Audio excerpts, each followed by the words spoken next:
काली अंधेरी रात, गांव में सन्नाटा। सिर्फ भोला की चाय की टपरी खुली थी। भोला की दुकान पर बिरजू किसी की राह देख रहा था। वो बोलता है, अरे आज तो केशव चाचा अभी तक नहीं आए। केशव चाचा की कहानी सुने बिना रात नहीं गुजरती। भोला अभी चाय रहने दे, केशव चाचा को आने दे, फिर साथ में बना देना। सही बोला बिरजू, केशव चाचा की कहानी होती ही मजेदार है। लो केशव चाचा आ गए, अब चाय बना देता हूँ। केशव चाचा आके बैठ गए। बिरजू और भोला खामोश हो गए। केशव चाचा बोलते हैं, अरे बिरजू, आज राजू दिख नहीं रहा और तुम दोनों भी खामोश होकर बैठ गए हो। बात क्या है? केशव चचा, राजू आज नहीं आएगा। राजू भीमगढ़ गया है और हम दोनों आपकी ही राह देख रहे थे। आप आएं और कुछ मजेदार कहानी सुनाएं। केशव चाचा, आज कोई आपके गांव की देखी हुई कहानी सुना दीजिए, जिसमें कुछ मजेदार और थोड़ा डर भी लगे। अच्छा ठीक है भोला, तुम हम दोनों के लिए चाय बना दे। मैं कहानी चालू करता हूँ। ये कहानी मेरे गांव की है, जरा ध्यान से सुनना। हाँ केशव चाचा, चाय बन रही है, आप कहानी चालू कीजिए। चाय बनेगी तब आपको बोल दूंगा। तो सुनो, उन दिनों में शिवपुर में रहता था। एक काली अंधेरी रात की बात है। हमारा गांव पूरी तरह शांत था, सब सो गए थे। काली अंधेरी गहरी रात, उसमें हमारे गांव का एक युवान मोहन बाहर से घर की ओर आ रहा था। मोहन अपने छोटे छोटे पैरों की छाप छोड़कर आगे बढ़ रहा था, पर मोहन जो रास्ते से घर पर जा रहा था, उसी रास्ते में पुरानी हवेली आती थी। मोहन हवेली के आगे से गुजरा, तब उसको कुछ महसूस हुआ। वो पीछे देखता है, पर पीछे कोई नहीं था। फिर वो आगे देखता है, तभी एक लड़की मोहन के पीछे अचानक आ जाती है। मोहन उसकी ओर देखता है। लड़की मोहन से बोलती है, अरे भाई, आप किस ओर जा रहे हैं? मुझे थोड़ी आगे तक छोड़ दीजिए तो मेहरबानी होगी आपकी। मैं रास्ता भटक गई हूँ और रास्ता डरावना भी है। अजीब बात है, आप इतनी रात को अकेली कहाँ जा रही हैं? अगर आपको रात में बाहर जाना हो तो किसी को साथ लेके जाना चाहिए। कोई बात नहीं, वैसे आपको जाना कहाँ है? आपकी बात सच है, मुझे अकेले नहीं आना चाहिए था, पर मैं तो दिन में ही निकली थी। बीच में काम आ गया, इसलिए यहाँ पहुँचते पहुँचते रात हो गई और यहाँ कोई रिक्शा भी नहीं है। मुझे अब शिवपुर तक जाना है। आप मुझे वहाँ तक छोड़ सकते हैं क्या? हाँ, मैं वहाँ तक ही जा रहा हूँ। चलिए आपको वहाँ तक छोड़ देता हूँ। धीरे धीरे वो लड़की मोहन की ओर आगे बढ़ती है। मोहन उस लड़की ओर देख रहा था। लड़की उसके पास पहुंची और मोहन गायब। अरे केशव चाचा, ऐसे कोई गायब कैसे हो सकता है? केशव चाचा, फिर क्या हुआ? मोहन मिला या नहीं? अभी तो ये कहानी चालू हुई है, आगे आगे क्या होता है वो तो तुम सोच ही नहीं सकते बिरजू। केशव चाचा, ये कहानी सच में डरावनी है। आपकी ये कहानी सुनने के बाद सबको दिन में भी डर लगने लगेगा। भोला, अब यहाँ से आगे सुनो। दूसरे दिन मोहन घर नहीं पहुंचा, तब उसकी पत्नी राधा रो रही थी। ये सुनकर उसका पड़ोसी रामू वहां पर आता है। वो राधा से बोलता है, राधा, क्या हुआ? क्यों रो रही हो? रामू भाई, ये कल शहर गए थे, अभी तक नहीं लौटे। मैंने बोला था आते समय देर हो जाए तो हवेली के पास से मत आना, पर अभी तक वो नहीं आए। शायद वो उसी रास्ते गए होंगे। अरे राधा, चिंता मत करो, मोहन आ जाएगा घर। वो हवेली की बातें झूठी हैं, वहाँ कुछ नहीं होता है, सब मनगढ़ंत कहानी है। रामू भाई, पर कितने लोग वहाँ से नहीं लौटे? सब झूठे नहीं हो सकते। मुझे अजीब डर लग रहा है। राधा, चिंता मत करो, मैं बात करूंगा मुखिया जी से। मोहन जल्दी ही मिल जाएगा। दूसरे दिन शाम को मनसुख भाई टपाली हवेली के रास्ते गांव आ रहे थे। उसको कुछ अनहोनी लगी। वो रुकते हैं और सोचते हैं, अरे यार, क्या मुसीबत है। साइकिल को आज ही पंचर होना था। जल्दी चलता हूँ, ये रास्ता ठीक नहीं है। इतना सोचने के बाद मनसुख भाई पीछे देखता है। वहां पे एक लड़की पीछे से चल के आ रही है। वो घूमता है और लड़की और घूम जाता है। लड़की बोलती है, अरे पोस्टमास्टर जी, आप मुझे आगे की ओर छोड़ सकते हैं? मैं यहाँ से रास्ता भूल गई हूँ। अरे तुम कौन हो और इस रास्ते अकेली क्या कर रही हो? तुम्हें पता नहीं है क्या ये रास्ता कितना डरावना है? नहीं पोस्टमास्टर जी, मुझे कैसा डर? मुझसे लोग डरते हैं, मैं भला क्यों किसी से डरूं? अरे लड़की, क्या बोल रही हो? मुझे कुछ समझ नहीं आ रहा। पोस्टमास्टर लड़की की ओर देख रहे थे। इतने में वो लड़की एक चुड़ैल बन जाती है। किसी तरह पोस्टमास्टर अपनी जान बचा के भाग जाते हैं। चुड़ैल पीछा करती है, पर मास्टर बच जाते हैं। केशव चाचा, अब तो सच में डर लगने लगा है। फिर आपके गांव में कुछ नहीं हुआ क्या? इसके बाद बहुत कुछ हुआ हमारे गांव में, सब सुनाता हूँ। भोला चाय रहने दे, थोड़ी कहानी बाकी है, पूरी कर लेते हैं। सही बात है, अब चाय भी गले से नहीं उतरेंगी। चलिए केशव चाचा, कहानी पूरी कीजिए। अब गांव में इतना होने के बाद रात को बाहर निकलने में सब डर रहे थे। मुखिया जी ने गांव में एक सभा बुलाई, उसमें वो पोस्ट मास्टर भी साथ आया था। मुखिया जी बोलते हैं, गांव वालों, आप लोगों को पता है कि हमारे गांव में से देर रात को कोई हवेली के पास से गुजरता है तो वो गायब हो जाता है। ना ही किसी को पता है वो लोगों को कोई बंदी बना रहा है या वो लोगों को आसमान खा जाता है। कुछ समझ नहीं आ रहा, क्या करें? मुखिया जी, कोई ऐसे ही गायब नहीं हो रहे। वहाँ एक चुड़ैल है जो ये सब कर रही हैं। पोस्ट मास्टर जी, वो तो सिर्फ कहानी में ही सुना है। किसी ने ये झूठी अफवाहें फैला रही हैं। किसी ने अपनी आंखों से वो भूत या चुड़ैल नहीं देखी। मुखिया जी, पोस्ट मास्टर जी सही बोल रहे हैं। वो कोई अफवाह नहीं है। जो भी देर रात को पुरानी हवेली के पास गुजरता है वो आज तक नहीं लौटा वापस। हाँ महेश चाचा, सही बोल रहे हैं। कल मैंने अपनी आंखों से उस चुड़ैल को देखा। वो कोई लुटेरे नहीं है। मैंने मुश्किल से अपनी जान बचाई है। बड़ी भयानक चुड़ैल थी। अगर पोस्ट मास्टर जी सही बोल रहे हैं तो महेश चाचा उस चुड़ैल को आप ही बंदी बना सकते या भगा सकते हैं। आपने पहले भी ऐसा किया है। हाँ, चलो मेरे साथ आज रात ही उसे कैद कर लेते हैं। उसका आतंक और बढ़े उससे पहले उसको कैद करना होगा। मुखिया जी, माफ कीजिए, मैं वापस उस चुड़ैल के पास नहीं आऊंगा। बड़ी भयानक थी। आप लोग जाइए। कोई बात नहीं पोस्ट मास्टर जी, आप मत आइए। मैं, महेश चाचा और रामू, हम 3 रात को पुरानी हवेली पर जाएंगे। शाम होती है। गांव के मुखिया जी, रामू और महेश चाचा शाम होते ही तीनों हवेली की ओर जाते हैं। हवेली के आगे अभी रुके, उतने में अंधेरे में एक लड़की चल के आ रही थी। तीनों रुक जाते हैं। वो लड़की धीरे धीरे पैरों की आहट लेती हुई उन तीनों की ओर बढ़ती है। मुखिया जी लड़की से बोलते हैं, अरे लड़की, यहाँ क्या कर रही है? तुझे पता नहीं है यहाँ बुरी आत्माएं रहती हैं। चल अपने घर जा, यहाँ रहना ठीक नहीं है। मुखिया जी, मैं किसी से क्यों डरूं? मैं ही यहाँ रात में रहती हूँ। सब मुझसे डरते हैं।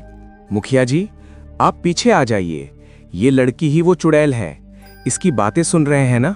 देखते देखते वो लड़की से चुड़ैल बन जाती है। सभी पूरी तरह डर जाते हैं। महेश चाचा ने अपने मंत्र बोले, चुड़ैल हवा में उड़ के गायब हो जाती है।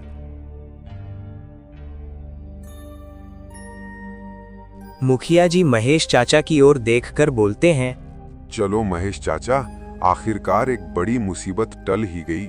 मुखिया जी, मुसीबत टली नहीं है, ये तो एक शुरुआत है।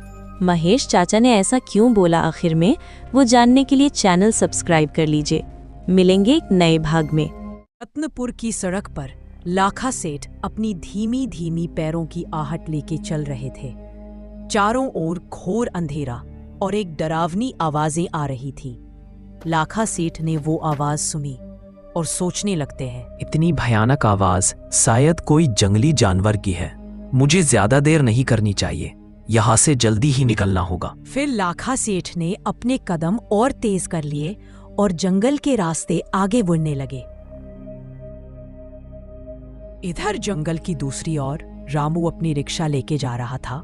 वो बहुत ज्यादा डरा हुआ लग रहा था। लाखा सेठ धीरे धीरे जंगल के बाहर एक गांव था, वहीं पर चल के आ जाते हैं। वो थोड़ी दूर तक आ जाते हैं। गांव को देखकर सोचते हैं, अरे ये कैसा गांव है? हर तरफ रोशनी दिख रही है पर कोई इंसान नहीं दिख रहा। लगता है मैं कोई गलत जगह पर आ गया हूँ। लाखा सेठ गहरी सोच में पड़ जाते हैं। इतने में सामने से रामू अपनी रिक्शा लेके आ रहा था। रामू ने लाखा सेठ के पास अपनी रिक्शा रोकी और नीचे उतरकर लाखा सेठ से बोलता है, अरे वो सेठ, तुझे अपनी जान प्यारी नहीं है क्या? तुझे पता भी है क्या तू कहाँ पर खड़ा है? सबको अपनी जान प्यारी होती है, पर आप ऐसा क्यों बोल रहे हैं? मुझे कुछ समझ नहीं आ रहा। आप क्या कहना चाहते हो? लगता है सेठ आप इस गांव में पहली बार आए हैं, इसलिए आपको कुछ पता नहीं है, वरना आप इधर कभी नहीं आते। भाई मैं तो पहली बार ही इस गांव से गुजर रहा हूँ, पर आप क्या बोल रहे हैं वो कुछ मैं समझ नहीं पा रहा। ज्यादा बताने का टाइम नहीं है सेठ। आप जितनी जल्दी हो सके उतनी जल्दी इस गांव से बाहर निकलो। ये गांव में केसर का साया है। अच्छा भाई, मैं बगल वाले गांव में जा रहा था, चलिए मैं चलता हूँ। फिर रामू अपनी रिक्शा लेकर वहाँ से चला जाता है। लाखा सेठ थोड़ी देर वहीं पर रामू को जाते हुए देखता है और फिर वो भी गांव के रास्ते आगे अपने कदम धीरे धीरे बढ़ाने लगते हैं। लाखा सेठ धीरे धीरे अपने हल्के हल्के पैरों को उठाकर गांव के बीच में से जा रहे थे। रामू से मिलने के बाद वो थोड़ा डर डर कर आगे बढ़ रहे थे। लाखा सेठ ने पूरे गांव में से गुजरने के बाद आखिरी घर को पार किया, तभी सामने से एक लंबी चौड़ी छाती वाला आदमी उसका रास्ता रोकता है और बोलता है, वो मुसाफिर किधर से आ रहा है? इस गांव में तो कभी नहीं देखा तुम्हें, लगता है कोई चोर हो। नहीं भाई, मैं कोई चोर नहीं हूँ, मैं तो गलती से इधर आ गया हूँ। जैसे ही मैं इस गांव से बाहर निकलने वाला था, उतनी ही देर में आप मिल गए। अच्छा ठीक है, मान लेता हूँ आप चोर नहीं हो, फिर आपको मेरी एक बात माननी होगी। अच्छा बोलिए, क्या बात माननी होगी मुझे जो आपको अच्छा लगे? यहाँ आगे मेरी चाय की टपरी है, वहाँ पर आपको चाय पीने आना होगा। अरे हाँ भाई, मैं किसी दिन जरूर आऊंगा, पर आज नहीं चल सकता।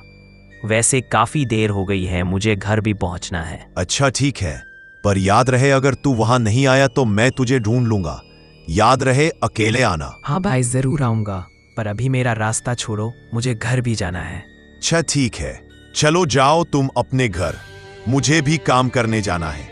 फिर लाखा सेठ उस आदमी की अजीब अजीब बातों पर सोचते सोचते आगे बढ़ जाते हैं। लाखा सेठ अपनी पत्नी मीना के साथ अपने घर में बैठा था। उसको चिंता में देख मीना बोलती है, मैं कल से देख रही हूँ आप कुछ चिंता में डूबे डूबे रहते हैं। क्या बात हो गई है जिससे आप परेशान हो? बात ही कुछ ऐसी है मीना, मैं तो क्या कोई मेरी जगह होता तो वो भी चिंता में ही डूब जाता। अच्छा जरा बताइए तो आपको कौन सी बात अंदर ही अंदर परेशान कर रही है? फिर लाखा सेठ ने शाम को हुई सारी बात मीना को बताई। ये सुनकर मीना बोलती है, अरे आप यूं ही डर रहे हैं, केसर के साए और वो आदमी आपको मिला, वो कोई इत्तेफाक भी सकता है। नहीं, ये कोई इत्तेफाक नहीं है। वो रिक्शे वाले ने जैसा बोला और जो आदमी मिला वो अजीब सी बातें बोल रहा था। मुझे उस रिक्शे वाले से दोबारा मिलना पड़ेगा। अच्छा, आपके मन के प्रश्न वहीं समझा सकता है, जाइए मिल लीजिए उस रिक्शा वाले से। फिर लाखा सेठ ने जैसे तैसे करके उस रिक्शे वाले का पता ढूंढा और उसके घर पर धीरे धीरे अपने सारे प्रश्न लेके उसके सामने आ जाता है। लाखा सेठ को सामने देख रिक्शा वाला बोलता है, अरे सेठ, आप तो ठीक लग रहे हैं, प्रभु ने आपको बचा लिया लगता है। हाँ भाई, मैं तो बिल्कुल ठीक हूँ, पर आप कल जो केसर के बारे में बोल रहे थे वो कौन है? मुझे उसके बारे में जानना है। अच्छा, इसलिए इतनी दूर मुझसे मिलने आए हैं आप? हाँ भाई, मैं कल से इस बारे में सोच रहा हूँ, मुझे कल से ठीक से नींद भी नहीं आई। सुनिए सेठ, केसर एक अच्छा और भला आदमी था। उसके पास एक चाय का ठेला था, उससे अपना गुजरान चलाता था। पर एक दिन पता चला वो गांव के मंदिर में चोरी करने गया। सुबह उसकी लाश मिली। सब बोल रहे हैं ईश्वर ने उसके पापों की सजा दी, तब से उसकी आत्मा भटक रही है। अच्छा, तो मेरा शक सही निकला। कल शाम को घर जाते समय कोई अजीब सी बातें करने वाला आदमी मिला था।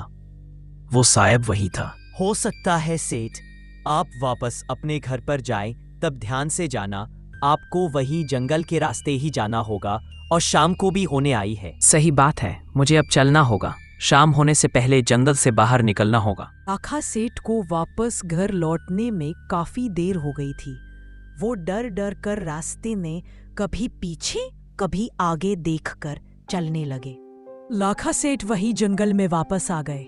जंगल में मानो अंधेरे ने कब्जा कर रखा था। ऐसा लग रहा था एकदम सन्नाटा, डरावनी चीखें इसके अलावा कुछ नहीं।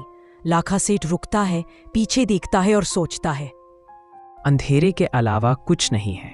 मैं भी क्या क्या सोच रहा हूँ। डरना नहीं है, बस चलते रहना है। लाखा सेठ ने इतना सोचा, उतने में वही लंबी चौड़ी छाती वाला आदमी उसके सामने अचानक आ जाता है। सेठ डर कर बोला, अरे भाई, तुम कौन हो और अचानक मेरे सामने आते हो, फिर अजीब अजीब बातें करके गायब हो जाते हो? मेरा नाम केसर है और मैं वही आत्मा हूँ जो अभी भी भटक रही हूँ। अच्छा, तुम वही बुरी आत्मा हो जिसने मंदिर के गहने चोरी करने गए थे? पर ईश्वर ने तुझे सजा दे दी। नहीं, मैं कोई चोरी करने नहीं गया था उस रात की कहानी मैं तुम्हें बताता हूँ। उस रात में चाय के ठेले से घर आ रहा था। उस दिन काफी देर हो गई थी। मंदिर के पास 2 अनजाने शख्स को देखा। मैंने उसका रास्ता रोका, फिर उसे कहा, अरे ओ भाई साहब, आप इस गांव की तो नहीं लग रहे और इतनी रात को मंदिर के पास खड़े हो, कुछ गड़बड़ लग रही है। हाँ, हम इस गांव के नहीं हैं और यहाँ चोरी करने आए हैं। बोल, क्या कर लेगा तू? एक ने इतना बोला, उतने में दूसरा शख्स मेरे पास धीरे धीरे आने लगता है। मैं ज्यादा कुछ सोचूं उतने में वो एक तलवार निकालकर मुझे मार देता है। मैं वहीं पर ही गिर जाता हूं। वो बोलता है, चल चल यहाँ से निकलते हैं, चोरी नहीं करनी। यहाँ इसे मारते हुए किसी ने देखा होगा तो हमारा पूरा हो जाएगा। तब से मैं आत्मा बनकर भटक रहा हूं। तुम्हें सारी सच्चाई गांव वालों को बतानी होगी, तभी मुझे मुक्ति मिलेगी। भाई, आपके साथ वाकई गलत हुआ। मैं कल वापस आपके गांव जाऊंगा और सारी सच्चाई मुखिया जी को बता दूंगा, फिर आपको मुक्ति मिल जाएगी। हाँ भाई, बस इतना कर देना, तुम्हारा भला ईश्वर करेगा। दूसरे दिन लाखा सेठ ने गांव वालों के साथ मुखिया को भी बुलाया। सब लाखा सेठ की ओर देख रहे थे। मुखिया बोलता है, अरे सेठ, क्या हुआ? तुमने सबको यहाँ क्यों बुलाया है? मुखिया जी, मुझे आपके गांव में मंदिर में जो हुआ था उसके विषय पर थोड़ी बात करनी थी। अरे सेठ, अब उस विषय पर बात करना बेकार है। ईश्वर ने ही चोर केसर को सजा दे दी है। मुखिया जी, मैं वही सच बताने आया हूँ। जैसा आप लोग सोच रहे हैं वो सच्चाई नहीं है। सेठ, कैसी सच्चाई? सबको पता है केसर चोरी करने गया था। फिर लाखा सेठ ने सारी सच्चाई बताई। केसर के साथ असल में क्या हुआ था, कैसे चोरों ने उसे मारा। केसर के साथ बहुत गलत हुआ है। केसर को सबने चोर बना दिया। अब हमारे गांव में उनके आत्मा के शांति मिले ऐसा हवन कराएंगे। लाखा सेठ की बातों से गांव वाले सच्चाई समझ गए और केसर की आत्मा की शांति के लिए हवन किया।